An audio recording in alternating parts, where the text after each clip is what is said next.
రాజు అయితే ఇంతకుముందు తను ఎలా ఉన్నాడో అలానే రెడీ అయ్యి కళావతి ఇంట్లోంచి మెట్లయితే దిగుతూ ఉండగానే అందరూ ఒక్కసారిగా షాక్ అయిపోయి అలానే చూస్తూ ఉంటారన్నమాట. ఇక రాజు మాటలు విని ఇక ఇందిరాదేవి అపర్ణదేవి అయితే తెల్లబోయి, వీడు కొత్త రాజా పాత రాజా, వీడికి గతంగానే గుర్తొచ్చిందా, అచ్చా రాజులానే మాట్లాడుతున్నాడు, ఎంత ట్రైనింగ్ ఇస్తే మాత్రం ఇంత పర్ఫెక్ట్గా ఎలా ఉన్నాడు అని చెప్పేసి అనుకుంటారన్నమాట.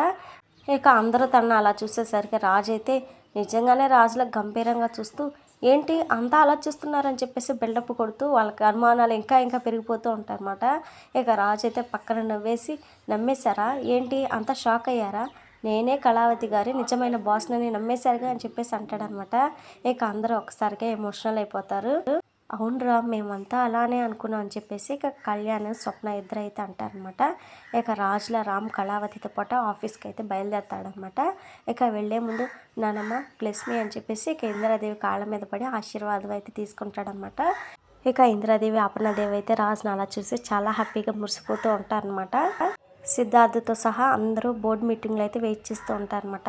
ఇంకా ఎంతసేపు వెయిట్ చేయాలి, లాస్ట్ టైం కూడా ఇంతే లేట్ చేశారని చెప్పేసి కావ్య వాళ్ళ మేనేజర్తో సిద్ధార్థ్ అయితే అంటూ ఉంటాడనమాట.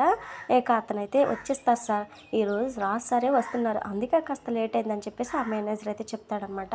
నేను ఎదురు చూసేది రాజుగారి కోసం అని చెప్పేసి సిద్ధార్థ్ అయితే అంటాడనమాట. ఇక అప్పుడే రాజు కావ్య ఆఫీస్ ముందైతే దిగుతారు. అద్దరు కొట్టేస్తా చించేస్తా అని చెప్పేసి రాజు అయితే అంటాడు. మీరు మరీ అంత చించొద్దు, డౌట్ రాకుండా సమస్యను సాల్వ్ చేయండి చాలు అని చెప్పేసి కావ్య అయితే అంటది. చూస్తారుగా నా పర్ఫార్మెన్స్ అని చెప్పేసి రాజు అయితే అంటాడనమాట. కింతన కావ్యకైతే యామిని అయితే ఫోన్ చేస్తామన్నమాట. రామ్ గారు మీరు నడవండి, మీటింగ్ స్టార్ట్ చేయండి, నేను ఫోన్ మాట్లాడి వస్తానని చెప్పేసి అప్పుడే శృతి కూడా ఎదురయ్యేసరికి అక్కడ శృతితో పాటు రాజుని కూడా పంపించి ఫోన్ లిఫ్ట్ చేసి హలో అనగానే అవతల నుంచి యామిని అయితే నవ్వుతూ, కావ్య నీకు 2 షాకింగ్ న్యూస్లు. మొదటిది ఏంటంటే రాజుకి గతం గుర్తులేదని సిద్ధార్థ్కి చెప్పేశాను. రెండవది బోర్డు మీటింగ్లో నువ్వు ఓడిపోయిన తర్వాత చెప్తానని చెప్పేసి ఫోన్ పెట్టేస్తా అనమాట. ఇక కావ్య అయితే బాగా కంగారు పడిపోతూ ఉంటుంది అనమాట. కంపెనీ బోర్డు మీటింగ్ కాకుండా ఆ యామ్ని ఇంకేదైనా ప్లాన్ చేసిందేమో అని చెప్పేసి కంగారుతో స్వప్నకైతే ఫోన్ చేస్తుంది. అక్క అంతా ఇంట్లోనే ఉన్నారు కదా, ఎందుకని మంచిది అందరూ జాగ్రత్తగా ఉండండి అని చెప్పేసి చెప్తుంది అనమాట. ఆ యామ్ని ఇప్పుడే ఫోన్ చేసింది అక్క అని చెప్పేసి యామ్ని చెప్పిందంతా చెప్పి, ఆ రెండో షాకింగ్ న్యూస్ నేను ఓడిపోయిన తర్వాత చెప్తాను అంది, అదేంటో అస్సలు చెప్పలేదని చెప్పేసి ఫోన్ పెట్టేస్తానమాట కావ్య. ఇక వెంటనే అప్పుకైతే ఫోన్ చేస్తుంది. అప్పు యామిని ఏదో ప్లాన్ చేస్తుంది, నువ్వు జాగ్రత్త అంటే, అయ్యో అక్క దానికి అంత సీన్ లేదులే, నిన్ను బోర్డు మీటింగ్కి వెళ్లకుండా ఆలోచించేలా చేయడమే తన ప్లాన్ ఏమో, ముందు మీటింగ్కి వెళ్ళక్క అని చెప్పేసి అప్పు అయితే చెప్తుంది అనమాట. ఇక అది నిజమే అనుకొని ఇక మీటింగ్కి అయితే వెళ్ళిపోతుంది కావ్య. ఇక బోర్డు మీటింగ్లో రామ్ అయితే అచ్చో రాజులని బిల్డప్గా గంభీరంగా కనిపిస్తూ మీటింగ్లో మాట్లాడుతూ ఉంటాడనమాట. మిగిలిన బోర్డు మెంబర్స్ అందరూ పైకి లేస్తారు రాజుని చూసి, కానీ సిద్ధార్థ్ మాత్రం అస్సలు లేవడు, పొగరగా చూస్తూ ఉంటాడు. హలో రాజ్ ఎలా ఉన్నావు అని చెప్పేసి పలకరిస్తాడనమాట సిద్ధార్థ్. కొత్తగా ఏమైనా కనిపిస్తున్నానా, బాగానే ఉన్నాను కదా అని చెప్పేసి తిక్క సమాధానం చెప్తాడనమాట రాజు. ఇక ఇంతలో మిగిలిన బోర్డు మెంబర్స్ అందరూ రాజుని ప్రేమగా ఇష్టంగా పలకరిస్తూ ఉంటారు. ఇక రాజు అయితే ఈ మీటింగ్ దేనికి అని చెప్పేసి అనగానే సిద్ధార్థ్ అయితే మీటింగ్ ఎందుకు ఏంటి అనేది నేను చెప్తానని చెప్పేసి సిద్ధార్థ్ అయితే అంటాడు. ఇక తర్వాత సీన్లో అప్పుని మోసం చేయడానికి చెప్పేసి యామిని మనుషులు వాళ్ళ ప్లాన్ గురించి అయితే మాట్లాడుకుంటారు అనమాట. ఇక వాళ్ళిద్దరైతే ఆల్రెడీ పోలీస్ స్టేషన్ బయటే ఉండి ఏసీపీ వాళ్ళ కోసం అయితే ఎదురు చూస్తూ ఉంటారు.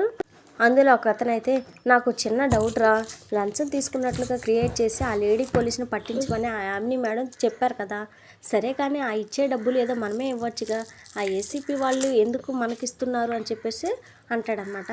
మనం ఆల్రెడీ ఆ ఏసీపీ వాళ్ళతో ఆ లేడీ పోలీస్ మనల్ని లంచం అడిగిందని చెప్పాం కదా, ఇప్పుడు వాళ్ళు వచ్చి మనకిచ్చే డబ్బులు నోట్ల మీద ఏ నెంబర్లు అయితే ఉంటాయో రాసి పెట్టుకొని ఉంటారు, మనం ఆ డబ్బు తీసుకుని ఆ పోలీస్కి ఇవ్వగానే వాళ్ళు లోపలికి వచ్చి తన చేతిలో ఉన్న డబ్బు మీద ఉన్న నెంబర్స్, వాళ్ళు రాసుకున్న నెంబర్స్ కరెక్టేనని ఫిక్స్ అయ్యి అప్పుడే అరెస్ట్ చేస్తారు.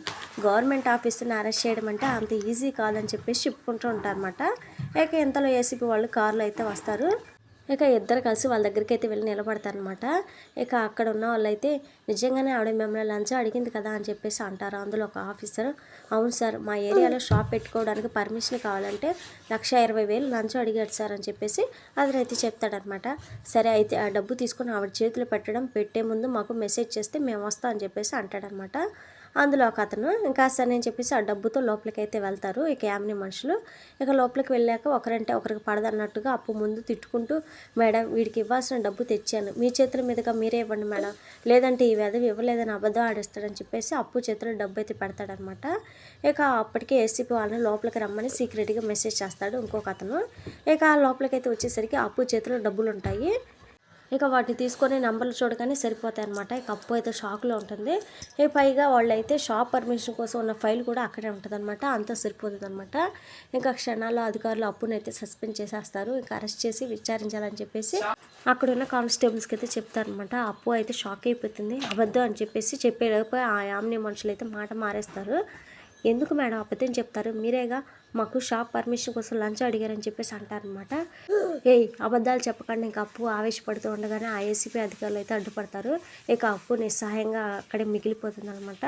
ఇక ఒకవైపు బోర్డు మీటింగ్, మరోవైపు అప్పు అరెస్ట్తో సీన్స్ అయితే చాలా ఇంట్రెస్టింగ్గా ఉంటాయి అనమాట. ఇక అప్కమింగ్ ఎపిసోడ్లో అయితే బోర్డు మీటింగ్ అయితే అయిపోతుంది అనమాట. ఇక రాజు కావ్యకి ప్రపోజ్ చేసే టైంకి అయితే కావ్యకి యామిని అయితే ఫోన్ చేసి మీ అప్పు అరెస్ట్ అయింది, లంచం తీసుకుంటూ దొరికిపోయిందని చెప్పేసి చెప్తుంది అనమాట. ఇక రాజు ప్రపోజ్ చేసేది వినకుండా అర్జెంట్ పని ఉందని చెప్పేసి కావ్య అయితే వెళ్ళిపోతుంది. ఇక రాజు అయితే చాలా బాధపడిపోతాడు.